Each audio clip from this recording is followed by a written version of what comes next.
folks, and welcome. My name is Peter Langan, and you are watching The Classic Show. And my name is Stephen, and welcome. Yeah, so it's been a little while since we've made an episode, and again, as we always say, we are sorry for that, but we decided we'd record this little, I suppose, it's not really an episode as such, it's a podcast, and we're just going to outline kind of what you can expect to see on the channel over the next few weeks and months as we roll out new episodes. Yes, of course. Moving forward, there's going to be lots of different things going on.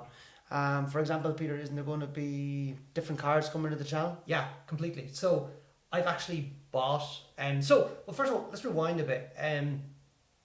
As you know, we've had a lot of Range Rovers on the channel. Stephen bought his lovely red one, which A lovely vehicle. pristine condition, I must say. Oh yeah, Pristine. A few little added extras, but we won't even talk about that. Yeah, holes in the wheel arches and things like that. But look, Standard yeah. stuff. But look, nonetheless, I decided I wanted to buy some sort of Range Rover that was a classic vehicle that I could have for years to come, and just An up and coming classic. up and coming classic. Yeah. Get into its own. So I think you all know what I probably bought, and that is a Range Rover P38. So it was kind of a short time I spent looking for one. I didn't spend a huge amount of time, but I went on to eBay, and actually here, I'm just going to share on the screen here, you can actually see the P38 that I bought, and you know, I'm really, really happy with it. It's a blue one, it's a 4.6 HSE, it's petrol. And I do think it is a lovely vehicle. Now, there's a few things that could be done to it, not about the condition wise, but to make it even a nicer classic vehicle. As we were discussing with a few friends, we believe, what is it? It's grey leather, isn't it? I like the grey leather. I'm not changing it to beige, just so you know. Beige. I'm quite Okay. happy. Okay. Quite happy with it. But look, we'll just go through it here. Look, the picture's up on the screen. The leather could probably do with being sort of tidied up a bit. And look, maybe I'll change it to beige in the future, but I'm not going to be rushing to do that. I was thinking beige leather with red piping and red carpets. Yeah. I think it would really look set off against the blue. Possibly could be done. But this particular car, for want of a better word, it's in pretty good shape. So it's got a 6 months MOT left on it. The man that actually sold it to me, he didn't have it for long. He got it as a trade-in. And basically he says that, you know, the vehicle's running well. He actually used it to go to a show. So he put a trailer on it and actually drove it up the road, and it worked fine. Which for anyone who has a P38, sometimes it can be nervous. It's a hard fact. We've all been there. Yeah, broken down. Will it work? But I'll actually will. just throw up a picture of me broken down on one on the screen now as well. So that's me broken down on my old P38 Yes. years ago. But many years ago. many years ago. It was a 2.5, wasn't it? Yeah, I used to run on cooking oil. Yeah, good. It actually didn't like running on diesel again after it went back to it. After a while, once we got it kind of settled into the cooking oil, which, you know, it didn't take long. I remember I bought like I think about 2,000 litres of cooking oil, and I started putting it in. But you know how everyone, like, you know, they start filtering their oil and start really like. You were just pouring it in. Well, I was. At the top, it was fine because this was used cooking oil. So at the top, it was like beautiful gold elixir, like it was 100%. It was good stuff. Yeah, cooking oil, and then maybe like 5, you know, litres But of what petrol. was kind of amazing? It was kind of nice to be a hobby too. You were thinking, Jesus, it's great motoring completely on cooking oil.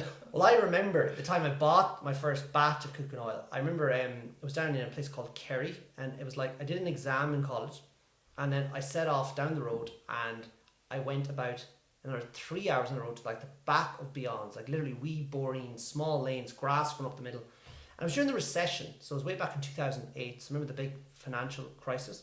Yeah. And the man actually was leaving. Him and his family were moving to Australia. Quite sad. They're just leaving their house and everything. But I was there buying the cooking oil, and it's pretty good. So I got the cooking oil on the yoke, and I had no diesel in the car, so I just poured like a few drums of like clean cooking oil in, and got me 3/4 of a tank, and I was like, that'll do me. And I was driving up the road, and I was about 10 minutes from the man's house. You know where this is going, and I do know. I just heard this ruffling in the back. Sure enough, a cat that your man had jumped in. It was sitting on the center console of the P38 with me. So that was my story with cooking oil. But no, I went on. I drove the yoke for a long time with cooking oil. It was pretty good. I used to get great satisfaction driving past the filling stations. Like, Yeah, I'm not it was giving fine. them or the government a cent on this. But look, it was an all right thing. But I mean, let's move forward, will we? Yeah, well, no, Because cooking oil is a good one, but there's a lot more on the channel than cooking oil. yeah, well, we're not doing any cooking oil. Actually, 'cause the Range Rover that's coming, this one here, won't run on cooking oil. It's a 4.6 petrol, It is a lovely engine. which is a really nice It's the only engine. engine to have for. And yeah, it's pretty good. So pretty happy. So Stephen, you've actually went and I have indeed. we've done it. There's a few different things as well, apart from the P38 that's coming up, which we'll do a walk around. There the is. garage. I have a few different things. I have currently sitting in a field not too far from here is a green Mercedes SL Yeah. that I outdone myself that I did the last time. I got it for £1,700. Now it hasn't been running in about 9 years, and there's a little bit of talk about we're going to try and get it up and running again. It does run on easy start, but That's always good. that it's always what it means. It shows the engine's It okay. is firing because they do have a problem that the wiring looms, they're biodegradable wiring looms, and they're designed that when the car is scrapped they will biodegrade. Honestly, yes. If I'm like 94 to 96 in Mercedes, but the problem is sometimes That doesn't sound if okay. they get a bit damp and wet and moisture, they biodegrade in the vehicle itself. So I was worried that was the problem, but it is starting on easy start. So then it narrowed it down to, I believe, the fuel pump or the fuel you know the wee switch that does the click. Yeah. What's it called? A solenoid. Or Sound. we click. So we're going to see now. I've got those parts in, so we'll see if we can get it running, and you'll be along for that journey. There's also another vehicle coming in. Do you have a photo? Yeah, so it's actually up on the screen now. You've actually bought this, Stephen. What is this? This is a BMW E34 525? No, it isn't. Is it an E34? No, it's an E38, Peter. I believe. There's E34 here. Oh, well, then it is an E34. but I do know that. I don't know the BMW terms. But I was looking. Well, the E38 is a 7 Series. It is a 525i with 98 Yeah, 525. miles. Now, as you can see, it's in pristine condition, so it'll be coming Yeah, soon. that's And really nice. I think it'll be something exciting to see on the channel. Like, it really is a clean example, and something different. It's a different line for me to go down. I never really been into BMWs too much, but it does look like a good one. You used to have, look, I drove for a while a BMW 520D estate, and I also had. It was 530. No, I drove for a while. Oh, you didn't? Yeah. I forgot about that car. That was a 08 one. Yeah. And then I drove a 530D. Is that right? It is indeed. It was a commercial. Well, it was a passenger, but you turned it into a commercial, and it was a good vehicle. Yeah. So they were all good, but there's a few more reviews coming into the channel. From reviews. Classic. There's a few more car reviews coming in. Oh yeah, Driving yeah. talking about Reviews. different cars. And there's one other vehicle coming in. Yeah, this is really exciting. I've no picture of it, unless you can send a picture. No, of it. I do have a picture, so you'll see it now up on screen. We should have it before this goes out. Yeah, so probably. So you might see it there. Fingers crossed. Fingers crossed if it all goes. So according what is this? It is a 2004 Land Rover Range Rover. Now it's only a HSE 3-litre TD6. Yeah, just not great. Beige leather, silver. It had the dog guards and the boot lid and all in it, and it was picked up for €700. Now it isn't running, but usually a TD6 is a simple enough engine, so I'm assuming it's probably either injectors or fuel pump, and I say more than likely fuel pump or keys need mobilised. Well, I'm not going to go with maybe the immobilizer, but I'd say no. I say the fuel pump. Fuel pump under the passenger, you can take it down. I remember I used to have Yes.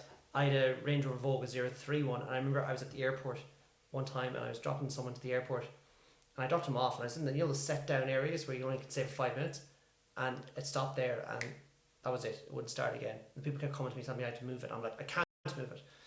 But eventually, what happened then? I'd get the AA, and they brought it home. And when the people still getting annoyed when you couldn't move it? Yeah, but eventually the AA came and just took it away, and Yeah, I got the train home and got. And actually, our cousin, didn't he see the car?